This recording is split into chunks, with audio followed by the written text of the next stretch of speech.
Hello and welcome to 7 Days of Science. Coming up this week, I describe my ex-wife, Inferno-like. Ben tries to show you his finger but gets it off camera. And... hang on.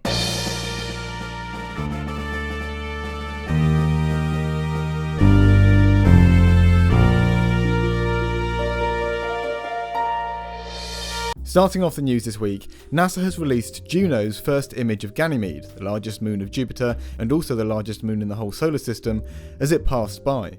NASA's Juno probe has been studying Jupiter for nearly 5 years, and while Jupiter is still its primary target, NASA saw an opportunity for the probe to get closer than ever to Ganymede and send us back some stunning photos. Ganymede will get a more dedicated mission in the future, with ESA's Jupiter Icy Moon Explorer set to orbit the moon in 2032. In other news, we're still in space, as NASA has announced 2 new missions to Venus, one of our closest planetary neighbours. The missions are planned to launch at the end of the decade, one in 2028 and one in 2030. It will be the first of the space agency's trips to Venus since 1990. Venus is a tumultuous planet, sometimes called Inferno-like. It's the hottest planet in the solar system, with a surface temperature that could melt lead, and how it became this way is what these missions will seek to find out. This is a particularly interesting question because scientists believe that Venus could have been very similar to Earth in its distant past. Even now, scorching climate aside, Venus is a very similar planet to our own. Up next, we have an incredibly interesting paper that has discovered previously unrecognised evidence for a mysterious shark extinction about 19 million years ago. Examining microscopic fossil fragments of shark skin denticles recovered from sediment cores from the sea floor of both the North and South Pacific, researchers have found that the abundance and relative diversity of these denticles suddenly dropped over a period of 100,000 years during the Miocene. This has therefore been interpreted as a mass extinction of pelagic sharks that wiped out around 90% of these open ocean animals, an apparently devastating event that we had no idea had happened before now.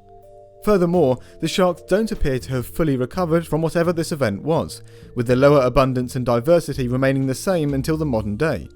Clearly, this is a very important discovery that has many implications for the current human-driven shark extinction, illustrating that even such a long-lived lineage is not entirely invulnerable to extinction events such as these. And now over to Ben, who I'm afraid wasn't able to film his segment today because he's very busy. Thanks, Doug.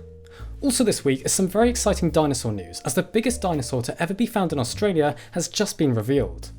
Named Australotitan cooperensis, this giant titanosaur comes from the famous Upper Cretaceous Winton Formation in Queensland, and is based on some relatively complete remains for a sauropod, including limb and girdle bones from the holotype and fragmented ribs and vertebrae from other specimens. Interestingly, it's the first dinosaur to have been found from this specific region of the formation, with the holotype material actually originally being discovered in 2007, and it appears to be directly related to the 3 other semi-contemporaneous Winton sauropods. The paper describing this new species also proposes a better method of using 3D scans of bones to more easily study these giant fossils, hopefully improving researchers' access to specimens around the world. Australotitan has been estimated to be around 5 to 6.5 meters tall at the hips and between 25 and 30 meters in length, putting this titanosaur up there among some of the largest land animals to ever live. An absolutely brilliant discovery, always great to see new paleontological developments from Australia.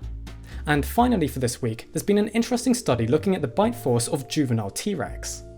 The paper explains how bite marks believed to be made by adults have been studied extensively, but juveniles have not been investigated as much, with this research now estimating the bite force of juvenile tyrannosaurs using mechanical tests involving 3D printing a juvenile tooth and measuring the forces required to replicate similar looking bite marks in bovine bones.